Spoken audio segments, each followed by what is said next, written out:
கலைஞர் ஐயாவோட சட்டசபையில இருந்திருக்கீங்க, இப்போ ஸ்டாலின் ஐயாவோட சட்டசபையில இருக்கீங்க. இவங்க ரெண்டு பேருக்குள்ள இந்த ஆளுமையில ஒரு வேற்றுப்பாடு இருக்கும்ல. எப்படி நம்ம ஒருத்தருக்காக அதை வந்து தியாகம் பண்ண மாதிரி ஆச்சு. நிறைய வாக்குறுதிகள் நிறைவேற்றிக்கிறாங்க. எதிர்கட்சிக்காரங்க ஏதோ தப்பாக சொல்லிங்க. வந்து ஏரிகளின் மாவட்டம்னு எல்லாருக்கும் தெரியும். சொன்னேன்ப்பா, அவ்வளோ ஒரு வெங்குடி தடுப்பணைகள் வருது, பட் அது டேமா வருமா? அவர் விவசாயம் தான் இருந்திருப்பேன். நான் படித்தேன்ல, காலேஜ் போனேன், படித்தேன், வக்கீல் ஆகணும்னு ஒரு ஆசைப்பட்டது உண்மை. அரசியல நம்ம தலையிடணும், இல்ல அரசியல் நம்ம வாழ்க்கையில தலையிடும். நேயர்கள் அனைவருக்கும் வணக்கம். இது காஞ்சி 360 பிரசன்ஸ் நம்ம ஊர் நம்ம தலைவன் சீசன் 2. இன்னைக்கு நம்ம பார்க்க போகிற தலைவர் உத்தரமேரு சட்டமன்ற உறுப்பினர், 5 முறை மக்களால் தேர்ந்தெடுக்கப்பட்ட பிரதிநிதி, திமுகவின் காஞ்சிபுரம் தெற்கு மாவட்ட செயலாளர் கா. சுந்தர் எம்எல்ஏ அவர்கள். வணக்கம் ஐயா. வணக்கம்.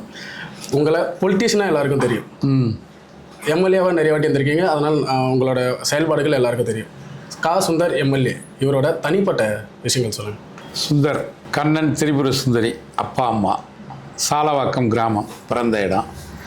அங்கே வந்து துவக்கப்பள்ளி, அரசு துவக்கப்பள்ளியில் தான் ஆரம்ப கல்வி. அதுக்கப்புறம் அப்போ உயர்நிலைப் பள்ளி 11ஆம் வகுப்பு வரை படித்தது.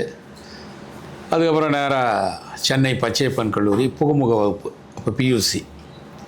இப்போ அந்த 5ஆம் கிளாஸ் படிக்கையில் தான் நம்ம இந்திய எதிர்ப்பு போராட்டம். அப்போ படிக்கும்பொழுது அந்த பள்ளி மாணவர்கள் மத்தியில் அது ஒரு பெரிய எழுச்சியாக இருந்தது போராட்டம். அப்போ 5ஆம் வகுப்பு படிக்கும்போது நாங்கள் ஒரு இந்திய எதிர்ப்பு ஊர்வலம், இந்திய திணிப்பை எதிர்த்து ஊர்வலமாக ஒரு போயிருக்கிறோம். அதிலிருந்தே ஒரு அந்த மொழி போராட்டம் அது ஒன்று. அப்பா வந்து அப்போ அண்ணா கட்சி ஆரம்பித்த நேரம் அது 49. அவர் அப்போ பக்கத்தில் தானே காஞ்சிபுரம் சாலவாக்கம். அதனால் அவர் என்ன பண்ணுவார், ரைஸ் மில் பார்த்துட்டு வீட்டுக்கு வரையில் அப்போ அவர் அரசியல் செய்திகள் எல்லாம் சொல்லுவாங்க. அப்போ வானொலி தான், டிவிலாம் கிடையாது, ரேடியோ தான். அது இல்லாமல் அவங்க போகிறது வர்றது செங்கல்பட்டு காஞ்சிபுரம் அப்படி போக்குவரத்து தொடர்பில் வந்து அவங்களுக்கு அண்ணா மேலே ஒரு அபிமானம், திமுக அனுதாபி. அந்த வகையில் அவர் நடக்கிறதெல்லாம் வந்து சொல்லுவாங்க. அதனால் அம்மா வயசில் இருக்கும்போதே எனக்கு வந்து இந்த அரசியல் வந்துச்சு, அதான் உண்மை. அதிலேருந்து அப்படியே இந்த இந்திய எதிர்ப்பு போராட்டம். அப்புறம் கல்லூரியில் போன பிறகு அதுவும் வந்து நாங்கள் 67 எலெக்ஷனில் தேர்தல் பிரச்சாரம் பண்ணியிருக்கிறோம். மைக் பிடிச்சி காரில். அப்போ KM ராஜகோபால் 67 திமுக வேட்பாளர். இப்போ 71 கல்லூரி போனதுனால அந்த தேர்தல் பணியில் செய்ய முடியலனாலும் அந்த அரசியல் ஆர்வம்லாம் அப்படியே இருந்தது. அங்கே திராவிட மாணவர் முன்னேற்றக் கழகம் பச்சையப்பன் கல்லூரியில் இப்போ இடைத்தேர்தல் பணிகள்லாம் பணியாற்றிய அனுபவம். அதுக்கப்புறம் பட்டப்படிப்பு முடிச்சுட்டு பிஎஸ்சி மேத்ஸ், கணக்கில் ரொம்ப ஆர்வம், முதல் மாணவன். நான் படித்த அந்த உயர்நிலைப்பள்ளி சாலவாக்கம் அரசு உயர்நிலைப்பள்ளியில் 11ஆம் வகுப்பு முதல் மாணவன், பள்ளி இறுதித் தேர்வில்.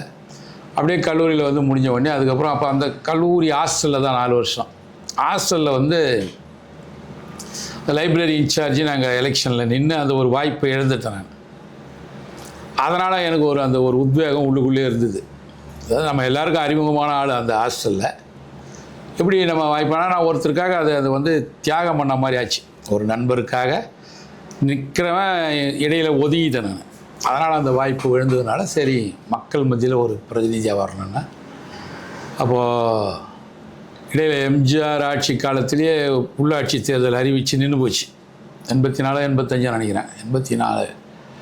அப்போ வந்து நின்று பிறகு 86 நம்ம ஊராட்சி மன்ற தலைவர். அதுக்கப்புறம் திமுகவில் ஒன்றிய செயலாளர் 88. 89 சீட்டு கொடுத்தாங்க. இந்த முதல் முறை எம்எல்ஏ சீட்டு எப்படி இருந்துச்சு அந்த அனுபவம்? அது ஒரு இதுவாக தான் இருக்கும். அது என்ன சொல்கிறது, அது ஒரு இனம் புரியாது. ஆனால் 80லேருந்து நான் சீட்டு கேட்குறேன். 26 வயசு ஆனதுலேருந்து சீட்டு கேட்க ஆரம்பித்தோம். அப்போ கூட்டணிக்கு போயிடுச்சு, காங்கிரஸ் கொடுத்துட்டாங்க. 84 வந்து நம்ம பக்கத்தில் சிவிஎம் பொன்மொழிக்கு கொடுத்துட்டாங்க. 89 சீட்டு கொடுத்தாங்க. அதனால் நல்ல அந்த நேரம் தான் எம்ஜிஆர் மறைஞ்ச நேரம். அது நமக்கு வெற்றி வாய்ப்பு சுலபமாக இருந்தது. அப்புறம் 91 நான் தெரியும், ராஜீவ்காந்தி மரணம், அது வாய்ப்பு எழுந்துச்சு. 96 மறுபடியும் நின்னோம், ஜெயித்தோம். அது அப்படியே தொடர்ந்து நம்ம தொகுதி மக்கள் ஒரு ஆரம்பத்திலேருந்தே அரசியல் ஈர்ப்பு உங்ககிட்ட இருக்குது. பள்ளி பருவத்தில் மறக்க முடியாத தருணங்கள் இல்லை பள்ளி நண்பர்கள்னு இருப்பாங்கள்ல? பள்ளியில் நல்லா வாத்தியாருங்களாம் நல்லா நண்பர்கள் நிறைய இருக்கிறாங்க எல்லாருமே. நம்ம யோவான் ஒரு ஆசிரியர், அதை உயர்நிலைப் பள்ளியில் மைக்கேல் ராஜின் ஒருத்தர், நரசிம்மன் ஒருத்தர், இவங்களாம் நல்ல ஆசிரியர்கள். அவங்களும் என்ன மறக்க முடியாது, அவங்களும் நானும் மறக்க முடியாது, அந்தளவுக்கு ஒரு இது. இன்னும் தமிழ் ஆசிரியர் ஒருத்தர் இருப்பார், சடகோபன் ஒருத்தர். அவரும் மாணவர் தோழன் ஒரு ஸ்கேலை வச்சு அதெல்லாம் தவறு செஞ்சால் மற்ற பிள்ளைங்களை தண்டிப்பார் அவர். அது மாதிரி நல்ல அது ஒரு ஸ்கூல் லைஃப் ஒரு தெரிஞ்சு தானே எல்லாருக்குமே, திரும்ப வராத ஒரு லைஃப், மகிழ்ச்சியான லைஃப். கலைஞர் ஐயாவோட சட்டசபையிலேயும் இருந்திருக்கீங்க, இப்போ ஸ்டாலின் ஐயாவோட சட்டசபையில இருக்கீங்க. இவங்க 2 பேருக்குள்ள இந்த ஆளுமையில் வேற்றுபாடு இருக்கும்ல, இவரோட ஆளுமை ஒரு மாதிரி. கலைஞர் வந்து அவர் ஒரு அதிசயப்பிறவி, அவர் அற்புதமான ஒரு நபர். அவர் ஏதோ தலைவரே நம்ம சொல்கிறார், பதவி ஏற்றுக்கும் போது நம்ம முதலமைச்சர் இப்போ இருக்கிறவரே என்னையும் அவரையும் ஒப்பிடாதீங்கன்னு தான் அவர் சொல்லுவார். அதனால் அவருடைய ஸ்டைல், அந்த காலம், அது ஒரு வரலாற்று நாயகர். இப்போ நம்முடைய முதலமைச்சர் அதையும் தாண்டி தான் பண்ணுறார், அதுதான் உண்மை. ஏன்னா ஒரு கூட்டணியை கட்டமைக்கிறது, தொடர்ந்து கொண்டு வருவது, பல்வேறு சோதனையிலையும் கொண்டு வந்து வெற்றி. அதாவது அவர் பொறுப்பேற்றதுலேருந்து இது வரைக்கும் தோல்வியே சந்திக்காத தலைவர் இப்போ இருக்கிற தலைவர். நின்ற தேர்தல் அனைத்திலும் வென்ற தலைவர் அவர். 2 பேருமே ஒருத்தரை விஞ்சக்கூடிய அளவில் இப்போ போய்க்குது. இப்போ அடுத்த கட்ட நடவடிக்கை என்னவா இருக்கும்? அடுத்த கட்ட நடவடிக்கைகளுக்கு இந்த உத்திரமேரூர் தொகுதியை பொறுத்த வரைக்கும் நிறைய பண்ணியிருக்கிறோம். அதாவது உரக்காட்பேட்டைன்னு ஒரு பிரிட்ஜு, அப்போ தான் நம்ம அந்த பிரிட்ஜை ஆரம்பித்தோம். அந்த பாலாற்றின் குறுக்க 89லேயே நம்ம அதுக்கு சட்டசபையில் பேசி அதுக்கு உண்டான ஒரு அடிப்படை தேவையை உருவாக்கணும். அது அப்படியே படிப்படியாக வந்து பல்வேறு வந்து கட்சியில் அது அதிமுக பீரியடில் திறந்தாலும் கூட அப்போ நான் சட்டமன்ற உறுப்பினராக இருக்கிறேன், அதுக்கு நானும் ஒரு காரணம். அதுக்கப்புறம் வந்து திருமக்குடல்னு ஒரு பிரிட்ஜு இப்போ பெருநகரில் இன்றைக்கி நம்ம மாண்புமிகு முதலமைச்சர் அவர்கள் அந்த இன்னும் 2வது பாலத்தை திறந்து வச்சுருக்காங்க இன்றைக்கி. அதுக்கப்புறம் வந்து இப்போ நம்ம முருகேசன் எம்எல்ஏ வரும்போது புஞ்சர் சந்தாங்கல் செவிலிமேடு, அந்த கோரிக்கை குறிமலை, அந்த பிரிட்ஜ் 2மே முருகேசன் காலத்தில் தான் நம்முடைய மாண்புமிகு முதலமைச்சராக இருந்த கலைஞருடைய காலத்தில். அந்த 2 பிரிட்ஜும் இப்போ உத்திரமேரூர் தொகுதியில் தான் வந்துடுச்சு தானாகவே. அதுக்கப்புறம் இப்போ நம்ம முதலமைச்சர் வந்து ஒவ்வொரு சட்டமன்ற உறுப்பினருக்கும் 10 கோரிக்கைகளை நீங்கள் கொடுத்தீங்கன்னா நாங்கள் அதை நிறைவேற்றி கொடுக்குறோன்னு சொன்னாங்க. அந்த அடிப்படையில் வந்து நம்ம செய்யாற்றின் குறுக்கே இளையனார் வேலூர் நெய்யாடிவாக்கம் இடையே ஒரு பாலம் இப்போ கிட்டத்தட்ட 60-70% பணிகள் முடிஞ்சிருக்குது, உயர்மட்ட பாலம். இப்போ மறுபடியும் நம்ம வாலாஜாபாத் அவலூரில் தரைப்பாலம் இருந்தது, அது இப்போ உயர்மட்ட பாலமாக போன 10 நாளைக்கு முன்னாடி பூஜை போட்டிருக்குது. அதே மாதிரி நம்ம இந்த செவிலிமேடு புஞ்சர் சந்தாங்கல் இன்னொரு பாலம் கூடுதலாக, அந்த பாலமும் கொண்டு வந்து அதுக்கு நம்ம அடிக்கல் நாட்டியிருக்கிறாங்க. திருமக்குடல் அதுக்காக ஏறத்தாழ நீங்கள் இந்த உத்திரமேரூர் தொகுதி இப்போ பார்த்தீங்கன்னா 9-10 பாலம், இந்த வெங்கச்சேரி செய்யாற்றின் குறுக்கே அந்த பாலம், ஒரே தொகுதியில் ஒரு 10 பாலம், குறிப்பாக ஒரே வருஷத்தில் 3 பாலம் வந்தது திராவிட மாடல் ஆட்சியில் தான். நம்ம முதலமைச்சர் துறையினுடைய அமைச்சர்லாம் அதை கொடுத்துருக்குறாங்க. இதில் என்னென்னா சாத்தியமில்லாதது அப்படின்னு நம்ம அந்த 10 கோரிக்கையில் 1-2 சொன்னாங்க அவங்க, அது எல்லாமே சாத்தியமாயிடுச்சு. அதில் இந்த பாலம் விஷயம், 2 கூட்டு குடிநீர் திட்டம் விசூர் சம்பந்தமாக ஒரு அந்த பகுதியில் செய்யாத்துலேருந்து இந்த பக்கம் அண்ணாத்தூரில் வந்து பாலாத்துலேருந்து கூட்டு குடிநீர் திட்டம் கொண்டு வரதுக்காக முடியாதுன்னே சொன்னது. மறுபடியும் இன்றைக்கி அது எஸ்எல்டிசின்னு போயிட்டு 13ஆம் தேதி தான் இன்றைக்கி அங்கேயும் அது சம்மந்தமாக பணி நடக்குது. அதுக்கப்புறம் நம்ம ஊராட்சி ஒன்றியம் உத்திரமேரூர் வந்து 73 ஊராட்சி, நான் 96 சேர்மனாக கூட இருந்திருக்கோம். அப்போவே வந்து நம்ம யூனியன் பிரியறதாக இருந்தால் இந்த பதவி போனால் கூட பரவாயில்ல, அதனால் பிரிக்கிறதுக்கு உண்டான வழிவகைகளை அப்போது நம்ம செஞ்சோம், முன்னெடுத்து அதை அப்படியே படிப்படியாக இப்போ வந்து 2-3 மாதத்துக்கு முன்னாடி அது பிரித்து முழுமையாக ஒரு அரசு உத்தரவு 10 நாளைக்கு முன்னாடி வந்து சேர்ந்தது. அந்த பக்கம் இந்த பக்கம் சாலவாக்கம் ஊராட்சி ஒன்றியம் பிரிக்கப்பட்டிருக்குது. அதில் ஐடிஐ 1 திராவிட மாடல் ஆட்சியில் வந்து சேர்ந்துருக்குது. மினி ஸ்டேடியம் நம்முடைய மாண்புமிகு துணை முதலமைச்சர் அவர்கள் விளையாட்டுத்துறைக்கு என்னென்ன பண்ணுறாங்கன்னு உங்களுக்கு நல்லா தெரியும். ஓரளவுக்கு இன்றைக்கி இந்தியாவில் அதுக்கு முன்னே பஞ்சாப் ஹரியானாவில் தான் விளையாட்டு வீரர்கள் வருவாங்க. இன்றைக்கி நிறைய தமிழ்நாட்டிலேருந்து நிறைய வீரர்கள் உற்பத்தி பண்ணிடுறாங்க. அதுக்கு நம்முடைய துணை முதலமைச்சர் அவருடைய முயற்சி, பெரும் முயற்சி. அந்த வகையில் மினி ஸ்டேடியமும் ஒன்று வந்திருக்குது. அதுக்கப்புறம் நிறைய இந்த விளையாட்டு வீரர்களுக்கெல்லாம் நம்ம நிறைய செஞ்சுருக்கேன், உதவிகளும் செய்கிறாங்க. வெளியே இன்னைக்கு கூட நேற்று கூட ஒரு தம்பி வந்தார், நேபாளம் போனோம், அது சம்மந்தமாக நீங்கள் கொஞ்சம் ஸ்பான்சர் பண்ணணும்னு சொல்லியிருக்கிறாங்க, அது கூட பண்ணலான்னு சொல்லியிருக்கிறோம். அந்த மாதிரி கிரிக்கெட் நம்ம ஒரு தம்பி ஒருத்தன் 10 நாளைக்கு முன்னாடி நம்ம துணை முதலமைச்சர் கையால் கிட்டு வாங்கிட்டு வந்திருக்கான். விளையாடுறதுக்கு உண்டான ஒரு 1.25 லட்ச ரூபா மதிப்புள்ள அரசு வழங்குது. அதே மாதிரி அனைத்து ஊராட்சிகளுக்கும் கலைஞர் விளையாட்டு உபகரணங்களை வந்து நம்ம அரசு கொடுத்துருக்குது துணை முதலமைச்சர் இதில். நாளைக்கு கூட உத்தரமேரூரில் அந்த பேரூராட்சி வார்டுகளுக்கு கொடுக்குற அந்த இது கொடுத்துருக்குறாங்க. நிறைய நானும் ஏற்கனவே 3 முறை ஆளுங்கட்சி உறுப்பினர், 1 முறை எதிர்க்கட்சி உறுப்பினராக இருந்த அந்த காலத்தில் அது எல்லாத்துலேயும் செஞ்சதை விட இந்த 5 வருஷத்தில் நிறைய அந்த பட்டாக்கள் தமிழ்நாடு முழுவதும் 22 லட்சம் பேர் கொடுத்துருக்காங்கன்னா, நம்ம உத்தரமேரூர் தொகுதியை பொறுத்தவரையில் ஒரு 15-20,000 பேருக்கு அந்த பட்டாக்கள் கொடுக்கப்பட்டது. அதாவது புதுசாக பட்டா கொடுக்குறது, ஏற்கனவே பட்டா கொடுத்து கணக்கில் ஏறாமல் இருக்கும், அது எல்லாத்தையும் பட்டாவாக மாற்றிருக்கிறாங்க. இதெல்லாம் பெரிய சாதனை. அதுலேயும் இந்த தொகுதி மறுசீரமைப்பு வந்து 2011 வந்தது. அப்போ வந்து எனக்கு வந்து நாம் 2 ஊராட்சி ஒன்றியம் முழுசாக, உத்தரமேரூர் வாலாஜாபாத் ஊராட்சி ஒன்றியம் வந்து 73, ஒரு 61. இப்போ வந்து அதில் 30 பஞ்சாயத்தை காஞ்சிபுரத்தில் சேர்த்துட்டாங்க. காஞ்சிபுரத்தில் இருக்கிற மாநகராட்சி பகுதி ஒரு கிட்டத்தட்ட ஒரு 7-8 வார்டு, ஒரு 30,000 வாக்காளர்களை வந்து உத்தரமேரூர் தொகுதியில் வந்த பிறகு கிராமமே எங்களுடைய பழக்க வழக்கம் இப்போ நகரத்தில் இருக்கிறவங்களுடைய தொடர்பு ஏற்பட்டு அவங்களுக்காக அந்த பல விஷயங்கள் இங்கே செஞ்சுருக்கிறோம். இப்போ 7 வார்டு இன்னி கூட 2 பார்க்குக்கு அடிக்கல் நாட்டிட்டு தான் வந்திருக்கிறோம். பெரிய விஷயம் இதெல்லாம். உத்தரமேரூர் வந்து விவசாயத்தை தான் மேஜராக இருக்க ஒரு விஷயம். ஸோ உத்தரமேரூரில் இந்த இண்டஸ்ட்ரியல் எப்போ கல்ச்சர் ஸ்டார்ட் ஆகும்? இந்த உத்தரமேரூர் தொகுதியை பொறுத்த வரைக்கும் முழுக்க விவசாயங்கள் தான். தொழிலில் வந்து அது பின்தங்கிய பகுதி இல்லை. அப்போது நாம் வந்த புதுசில் அதுக்கப்புறம் என்ன பண்ணோன்னா, முத்தமிழறிஞர் கலைஞர் முதலமைச்சராக இருக்கும்போது முதல் முறையாக இருக்கும்பொழுது நம்ம என்ன பண்ணோம், அப்போ மதுராந்தகத்தில் தொழில் பின்தங்கிய பகுதியாக வந்தாங்க, இண்டஸ்ட்ரியல் பேக்வேர்டுன்னு. அதை நாங்கள் கலைஞர்கிட்ட கோரிக்கை வைக்கும்போது நான் 2 தாலுக்கா தான், வாலாஜாபாத் தாலுக்கா கிடையாது, காஞ்சிபுரம் தாலுக்காவில் பிளாக் உண்டு, வாலாஜாபாத் பிளாக், உத்தரமேரூர் முழு தாலுக்கா, 2 தாலுக்காவையும் நீங்கள் தொழில் பின்தங்கிய பகுதியாக அறிவிக்கணும்னு கோரிக்கை வச்சோம். கடைசியாக அவர் 91 ஜனவரியில் ஆட்சி போகுது 30.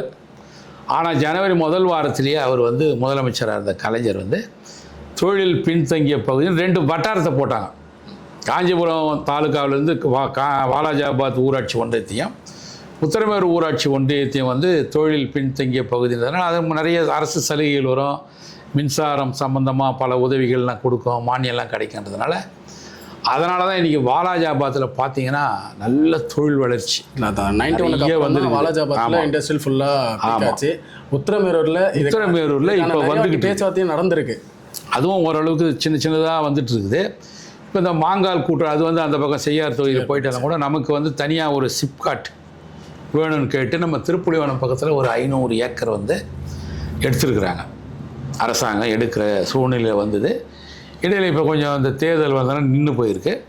அடுத்து நம்ம திராவிட மாடல் 2.0வில் நிச்சயமாக அந்த தொழில்பேட்டை சிப்காட்டில் ஒரு தொழிற்பேட்டை அமைப்பதற்குண்டான வாய்ப்புகள் நிறைய இருக்குது. உத்தரமேரூர் பேருந்து நிலையம் அதுவும் வந்து நமக்கு இடம்லாம் பார்த்தோம். அந்த இட பிரச்சனையில் கொஞ்சம் கொஞ்சமாக வந்து அதுவும் நிற்கிது.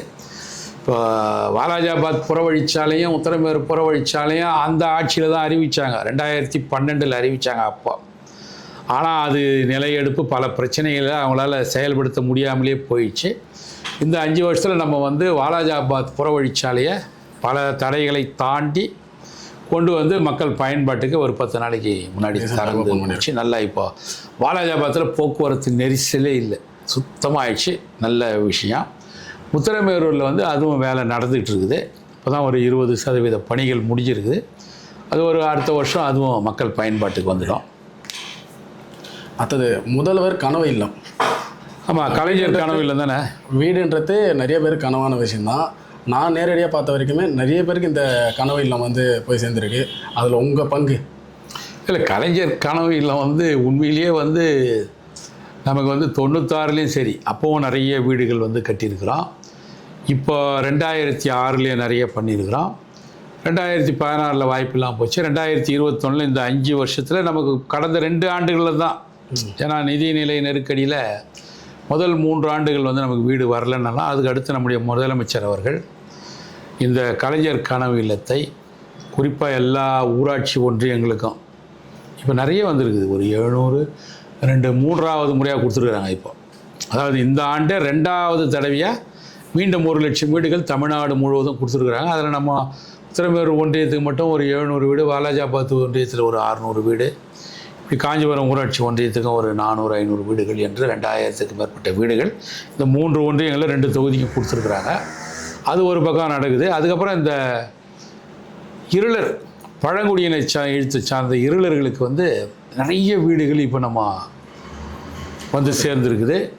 அது வந்து நம்ம 178 வீடுகள் வந்து மலையாங்குளம் பகுதியில் அந்த இருளர்களுக்கு அவர்களுக்கு பட்டா வழங்கி வீடும் கட்டி மிக பிரமாதமாக அவங்க வசித்து வராங்க. அதே மாதிரி ஊத்துக்காடு அந்த பஞ்சாயத்துலேயும் சுங்குவார் சத்திரம் போகிற வழியில் அங்கே வந்து ஒரு 60-70 பேர் செஞ்சுருக்கிறாங்க. நிறைய இந்த இருளர் இன மக்களுக்கு வீடுகள் நிறைய கட்டி கொடுத்துருக்குறாங்க. சரி, மக்களுக்கும் எம்எல்ஏ சுந்தருக்கும் உள்ள நட்பு எப்படி இருக்கும்? மக்களுடைய சேவகன் தானே நம்ம. நட்புன்றது இல்லை, இது அவங்க சொல்கிறத செய்கிறோம். அண்ணா சொன்னார், மக்களிடம் செல், மக்களிடம் பழகுங்கள், மக்கள் சொல்கிறத கேட்டு அதை சரி செய்ய பாருங்கன்னாங்க. அதுதான் நடக்குது இப்போ திராவிட மாடல் ஆட்சியில். அதாவது நம்முடைய முதலமைச்சர் வந்து ஒவ்வொருத்தரையும் ஊர் உள்ள போக வைக்கிறார். போவாத சட்டமன்ற உறுப்பினர் கூட ஒவ்வொரு கிராமங்கள் தோறும் ஓரணியில் தமிழ்நாடுன்னு ஒரு இயக்க சார்ந்த நிகழ்ச்சியாக இருந்தாலும் எல்லாரும் ஊர் உள்ள வீடு வீடாக போனாங்க. என் வாக்குச்சாவடி வெற்றி வாக்குச்சாவடின்னு ஒன்று, அதுவும் எல்லா பூத் வாரியாக, எனக்கு தெரிஞ்சு பூத் வாரியாக ஒரு இயக்கம் சார்ந்த நிகழ்வு என்பது இந்தியாவிலே எங்கேயும் தமிழ்நாட்டில் தான் முதல் முறையாக நம்முடைய முதலமைச்சர் பண்ணியிருக்காங்க. வெல்லும் தமிழ் பெண்கள்னு ஒவ்வொரு பூத்தில் இருக்கிற அந்த மகளிரை கொண்டு ஸ்டாலினின் மகளிர் படை என்று சொல்லி, அது இன்றைக்கி பழைய பூத்துனா 68,000, புதுசுனா 75,000 பூத்துக்கள்லேயும் மகளிர் வந்து அற்புதமாக போகிறாங்க. மகளிர் போகும்போது மிகப்பெரிய வரவேற்பு இந்த அரசுக்கு நம்முடைய முதலமைச்சருக்கு இருக்குது. முதலமைச்சருக்கு இருக்கிற வரவேற்புலாம் வந்து நீங்கள் சொன்ன மாதிரி மக்களிடம் நாங்கள் போய் பார்க்கும்போது நல்லா தெரியுது. இன்றைக்கி கூட நாங்கள் இந்த பூஜை இது பார்க்குக்கு 2 அடிக்கல் நாட்டும் பொழுது மகளிர்லாம் ரொம்ப ஆர்வமாக வந்தாங்க 2 இடத்துலையும். அவங்க ரொம்ப வரவேற்று பெருமையாக சொல்கிறாங்க, முதலமைச்சருக்கு வாழ்த்துக்களை சொல்கிறாங்க. இந்த உங்களுடன் ஸ்டாலின் ஒரு முகாம் நடத்தினாங்க இல்லையா, அது ஒரு பெரிய வரவேற்பு. அதாவது 10,000 முகாம்கள் சொல்லி ஆரம்பித்து நம்ம மாவட்டத்தில் நிறைய முகாம்கள், அதில் எல்லாம் கொடுத்த அந்த மனுக்கள் மீது உடனடியாக வந்து தீர்வு கண்டது தான் 2வது தவணையாக நம்ம முதலமைச்சர் 1,31,00,000 பேருக்கு இந்த நிதி போய் சேர்ந்தது. கலைஞர் மகளிர் உரிமை தொகை பிப்ரவரி 13ஆம் தேதி அதோடு சேர்ந்து 3 மாதம் திட்டம் 2,000 சேர்ந்து 5,000 போனது மிகப்பெரிய வரவேற்பு. அதனைத் தொடர்ந்து மாற்றுத்திறனாளிகள், இந்த ஓய்வூதியம் பெறுபவர்களுக்கெல்லாம் ஒரு 40 லட்சம் பேருக்கு போச்சு.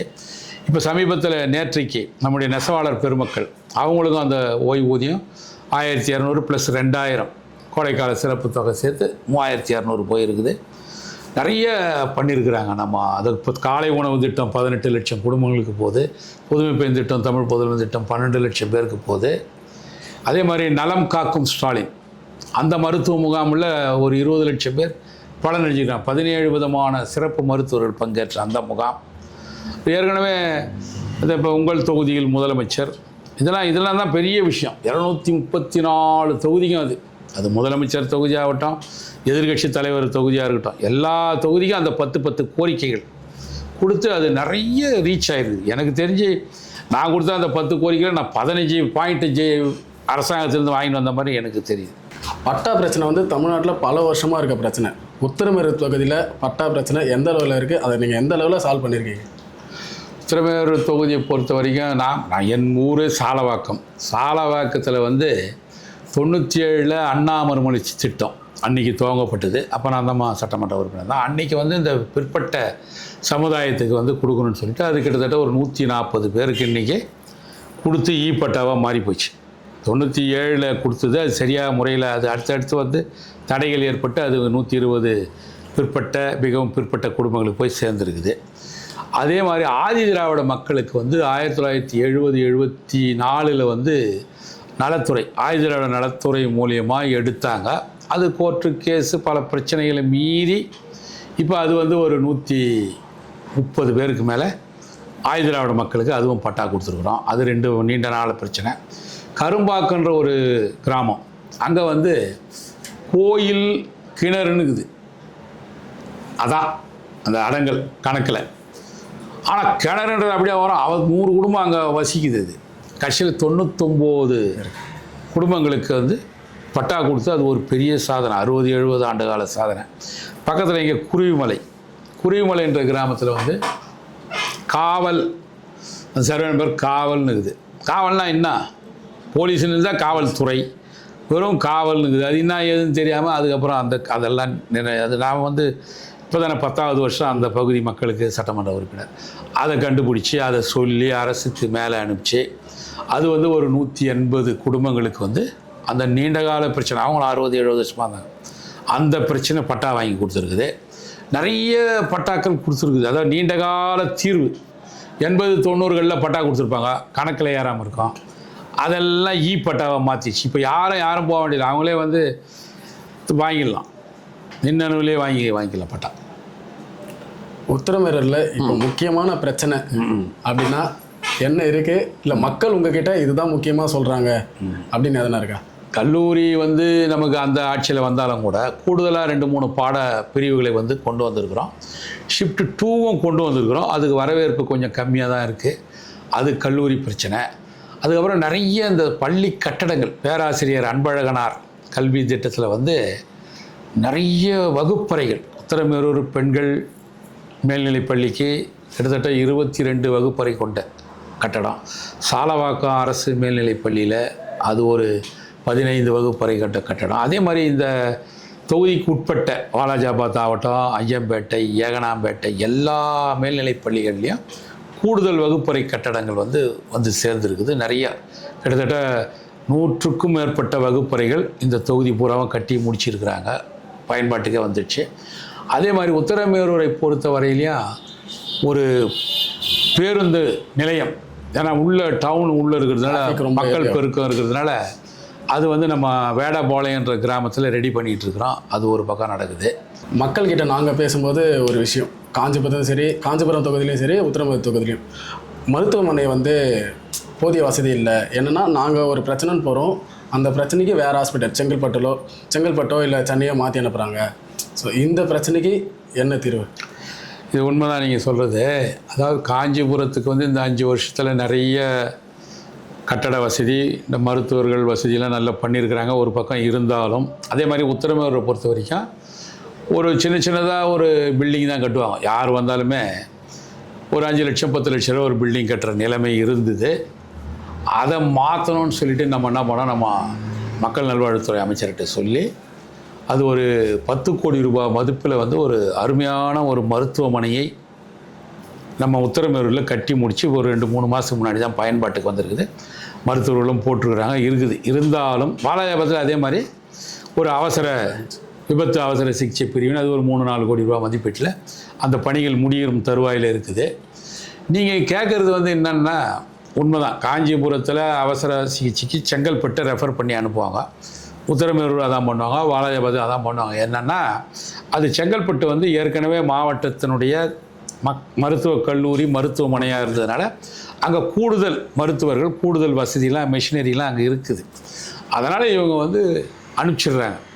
அதை மாற்ற வேண்டும் என்று நம்முடைய முதலமைச்சர்கிட்ட எல்லாரும், இந்த தொகுதி சட்டமன்ற உறுப்பினர் நாங்களும் எல்லாருமே சொல்லியிருக்கிறோம், பொறுப்பு அமைச்சர்கள்ட்டையும் சொல்லியிருக்கிறோம். அதுவும் வந்து மாறுதலுக்கு வந்து உட்பட்டு இனிமேல், அதாவது அது இந்த மருத்துவக் கல்லூரியும் இங்கே வேணும்னு நம்ம கேட்டிருக்கிறோம். 6 மாவட்டங்களுக்கு, பிரிக்கப்பட்ட மாவட்டங்களுக்கு இன்னும் வந்து சேரலை. அது இன்னத்துக்கு காரணம், ஒன்றிய அரசு காரணம் எல்லாம் தெரியும். இருந்தாலும் கூட அதையும் நம்ம மாற்றி இந்த காஞ்சிபுரம் மருத்துவமனையை முழுமையாக உத்தரமேரூர் ஆகட்டும், வாலாஜாபாத் ஆகட்டும், காஞ்சிபுரம் மொத்த பேருமே இங்கே காஞ்சிபுரம் அரசு தலைமை மருத்துவமனையில் சிகிச்சை ஏற்படுக்குண்டான ஏற்பாடுகளும் நடந்து கொண்டு இருக்கிறது. காஞ்சிபுரம் வந்து ஏரிகளின் மாவட்டம்னு எல்லாருக்கும் தெரியும். பட் இப்போ ஏரிகளோட நிலைமை வந்து நிறைய இதுவாக இருக்குது, கவலைக்கிடமாகவும் இருக்குது, சில இடத்துல நல்லாவும் இருக்குது. உங்களோட செயல்பாடுகள் நீங்கள் சொன்ன மாதிரி சில இடத்துல நல்லா தான் இருக்குது, பல இடத்துல நல்லா தான் இருக்குது. சில இடங்களில் வந்து இப்போ சாலைகள்லாம் போடுறாங்க இல்லையா, சாலைகள் பைபாஸ் அதெல்லாம் போடும்பொழுது மண் தேவைப்படுது, சாலையினுடைய உயரத்துக்கு. அதனால் ஏரியிலே எடுத்து அதை பயன்படுத்துகிறாங்க. அப்போ வந்து ஏரி வந்து தானாகவே தூர்வாரப்பட்டு தண்ணியும் அதனுடைய உயரம் கூடுது. அதே மாதிரி இன்றைக்கி வந்து நம்ம நிறைய தடுப்பணைகள் கட்டியிருக்கிறோம். அதாவது வெங்கச்சேரியில் வந்து ஒரு தடுப்பணை அந்த ஆட்சியில் கட்டினாங்க. அது சரியாக கட்டாததுனால என்ன ஆகிப்போச்சுன்னா, இப்போ ஒரு 3 மாதத்துக்கு முந்தி நம்ம அரசு அது புனரமைக்கப்படுகின்ற வகையில் அந்த அணை வெங்கச்சேரி செய்யாற்றின் குறுக்க அந்த அணையை பண்ணியிருக்காங்க.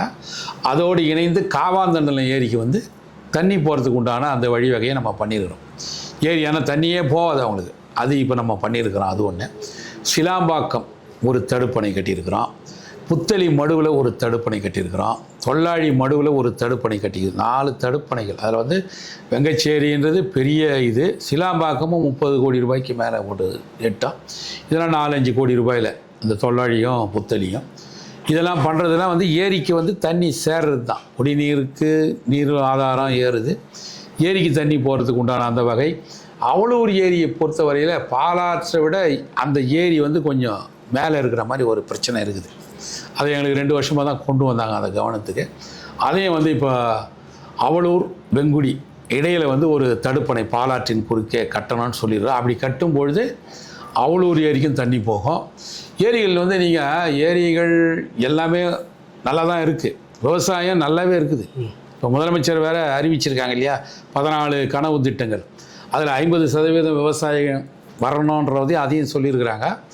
விவசாயம் 60%. உத்திரமேரூர் தொகுதியில் விவசாய நிலங்கள் 60% இப்போ பயிர் வச்சு அறுவடைக்கு தயாராக இருக்குது.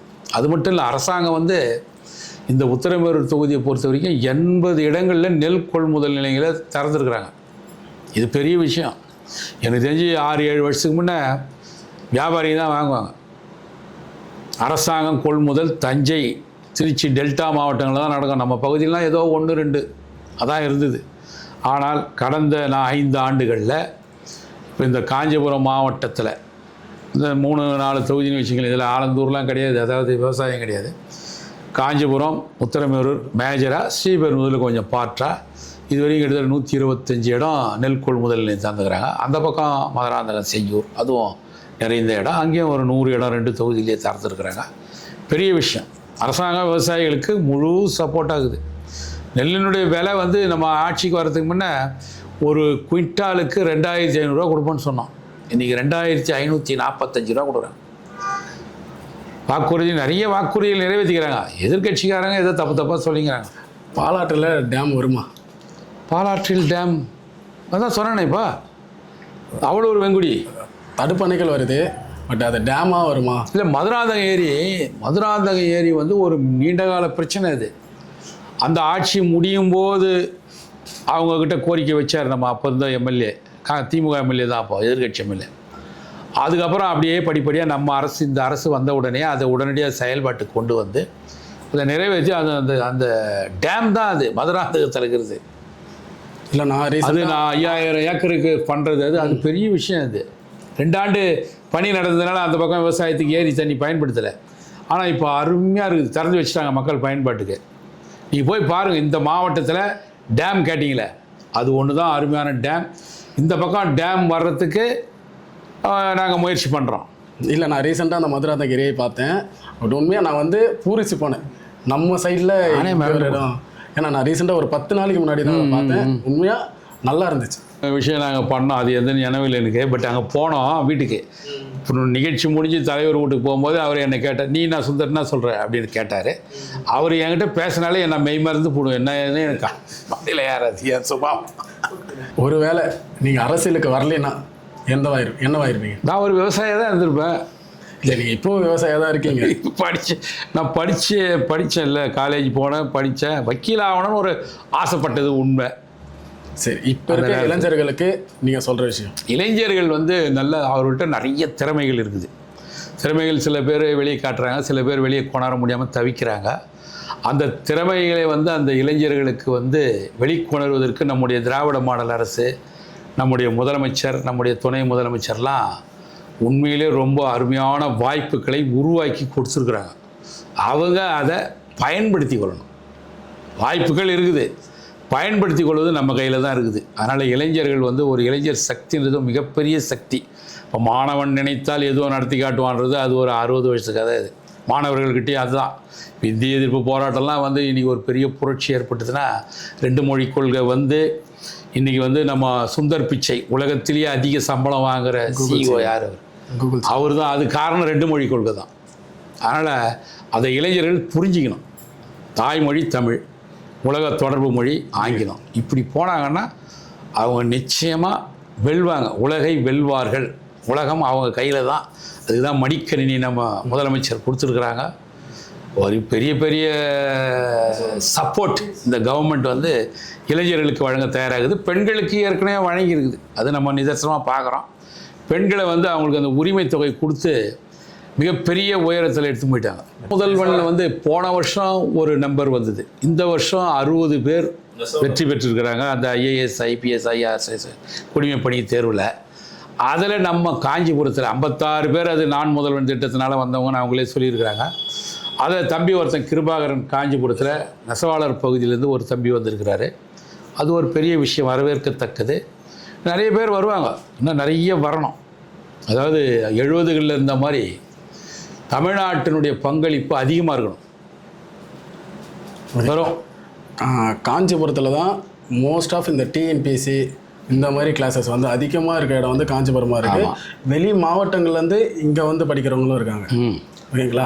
அவங்களுக்கு கவர்மெண்ட் சைட்லேருந்து என்னென்ன சப்போர்ட் கிடைக்கும் உங்கள் மூலியமாகவோ இல்லை காஞ்சிபுரத்தில்? எங்ககிட்ட அணுகுனா நாங்கள் அரசாங்கத்தினுடைய உதவிகளை நம்ம வந்து வாங்கி கொடுக்க தயாராகிறோம். அது இல்லாமல் நாங்களும் வேறு யாராவது ஒவ்வொருத்தர் மூலமாக உதவி செய்கிறதுக்கு உண்டான வாய்ப்புகளை நாங்கள் அவங்க வழங்க முடியும்.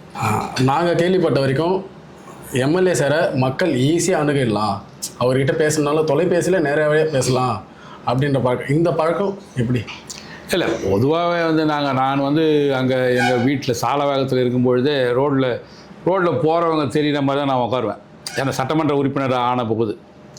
ஏன்னா அவங்க யாராவது வருவாங்க, தயங்கி நிற்பாங்க, அவங்கள யாருன்னா தடை செய்து விடுவார்களோ, அது மாதிரிலாம் பிரச்சனை இல்லாமல் இருக்கணுன்றது அவங்க என்ன விஷயம் வாங்க கூப்பிடுங்கன்றது. அப்போ தொலைபேசி இல்லாத காலத்தில் சொல்கிறேன், அதாவது செல்ஃபோன் இல்லாத காலத்தில். அதுக்கப்புறம் தொடர்பு கொள்ளும்போது என்ன அவசரமாக அவங்களுடைய ஏதாச்சும் ஒரு சிக்கலில் இருப்பாங்க. ஒரு ஆக்சிடெண்ட் ஆகி அவரை மருத்துவரை சேர்க்கணும், டாக்டரை பார்க்கணும், ஹாஸ்பிட்டலில் இருக்கிறாங்க, இல்லை ஏதோ ஒரு காவல் நிலையத்தில் பிரச்சனை அப்படிலாம் வந்தாங்கன்னா அவங்களுடைய அந்த இதுவை நம்ம உணர்கிறோம். அதனால் அந்த ஃபோனை நம்ம அட்டன் பண்ணுறோம். உங்கள்கிட்ட பேசும்போதே கூட ஃபோன் வருது, யாரும் நான் அதிகம் கூட தான் பார்க்குறோம். ஆனால் இந்த ப்ரோக்ராமில் நம்ம என்ன பண்ணுறோம், அதை ஒத்தி வைக்கிறோம். நான் இன்னொரு விஷயமா கேள்விப்பட்டேன், உங்களுக்கு ஒரு கோரிக்கை வந்தால் அந்த கோரிக்கைக்கு ஒருத்தர்கிட்ட வேலை கொடுத்துட்டீங்கன்னா அதை நீங்களே ஃபாலோ பண்ணுவீங்க. ஆமாம், நைட்டு என்ன நேரமானாலும் கால் பண்ணி அதை முடிஞ்சிருச்சா அதை பற்றி அப்டேட் கேட்டு. உதவியாளர்களை வச்சு செய்கிறதுன்றது ஒன்று. அது வந்து நம்ம அவங்களுடைய கண்டிஷன் எப்படி இருக்குமோ, நம்ம ஒருத்தர்கிட்ட ஒப்படைச்சோம்னாக்கா அவங்க ஒரு வேளை மறந்துட்டு கூட போகலாம். முடியாதுன்னு இல்லை, மறந்துட்டு இருந்தாங்களா நம்ம அதை ஃபாலோ பண்ணுறது, செய்கிறது. ஒரு லைனில் வந்தாங்கன்னா அப்படியே அடுத்த நிமிஷம் அதை கன்வே பண்ணுறது, ஃபார்வேர்ட் பண்ணுறது, இதெல்லாம் பண்ணால் தான் அவங்களுக்கு உடனடி தீர்வு கிடைக்கும். அது வந்து அது எனக்கு அது ஆரம்பத்துலேருந்து வந்துடுச்சு. அதனால் அது எப்படி வந்தாலும் எனக்கு தெரியாது. அடுத்த 5 ஆண்டில் உத்திரமேர் தொகுதியை என்னென்னலாம் மேற்படுத்த போகிறீங்க? அதான் முதலமைச்சர் கனவு மெய்ப்பட வேண்டும் சொல்லியிருக்காருல்ல, அந்த 14 கோரிக்கையும் அப்படியே நம்ம உத்திரமேர் தொகுதிக்கு வரணும். தமிழ்நாடு பூரா அவர் செய்ய போகிறாரு. நம்ம வந்து இந்த தொகுதிகளில் இன்னும் இருக்குது, பக்கத்துகளில் காஞ்சிபுரமும் பாடுறது. காஞ்சிபுரம் உத்திரமேர் 2 ட்வின் சிட்டி மாதிரி இது. அதனால் முடிஞ்ச வரைக்கும் நம்ம தொடர்பு கொள்கிறவங்களுக்கு செய்கிறது, அரசாங்கத்தினுடைய திட்டங்களை கொண்டு போய் அவங்களுக்கு சேர்க்கறது. விவசாயம் சார்ந்த இன்னும் நிறைய விஷயங்கள் பண்ணலாம், நிறைய இருக்குது, நிறைய பண்ணியிருக்காங்க. உண்மையிலே நான் வந்து 5வது முறை சட்டமன்ற உறுப்பினராக இருக்கும்பொழுது கடந்த 3 முறை 4 முறை இருந்ததை காட்டிலும் இப்போ ரொம்ப மனநிறைவோடு இருக்கிறேன். இந்த தொகுதியில் ஒரு 2.5 லட்சம் பேர் இருக்காங்க வாக்காளர்கள், பொதுமக்கள் 3 பேர் இருக்கிறாங்கன்னா கிட்டத்தட்ட ஒரு 1 லட்சம் பேருக்காவது அரசாங்க திட்டங்கள் போய் சேர்ந்துருக்கிற அளவில் நம்ம பயன்படுறோம். அதாவது 80,000 குடும்பங்கள்னால் 60,000-70,000 குடும்பங்கள் அரசாங்க திட்டம் போய் சேர்ந்துது. அது குறைஞ்சபட்சம் எல்லா குடும்பத்துக்கும் போயிருதுன்றது தான் நம்மளுடைய முதல்வர் ஸ்டேட்மெண்ட். அது உண்மையும் கூட. நான் எனக்கு தெரிஞ்சே சொல்கிறேன், 80% மேலே கண்டிப்பாக போய் சேர்ந்துக்குது. சொத்தில் சம உரிமை கலைஞர் கொடுத்தாரு இல்லையா, அந்த திட்டம் எல்லோரும் தானே போய் சேர்ந்துக்குது. அது பணக்காரன் ஏழை எல்லா குடும்பத்துலேயும் அவங்க வீட்டு குடும்ப பெண்களுக்கு போய் சேர்ந்துக்குது. இல்லை, இவ்வளோ பிஸி ஷெடியூல்லையும் ஒரு இன்டர்வியூ உங்ககிட்ட சேட் பண்ணது ரொம்ப சந்தோஷம். நன்றி, வணக்கம். அரசியல் நம்ம தலையிடணும், இல்ல அரசியல் நம்ம வாழ்க்கையில தலையிடும்.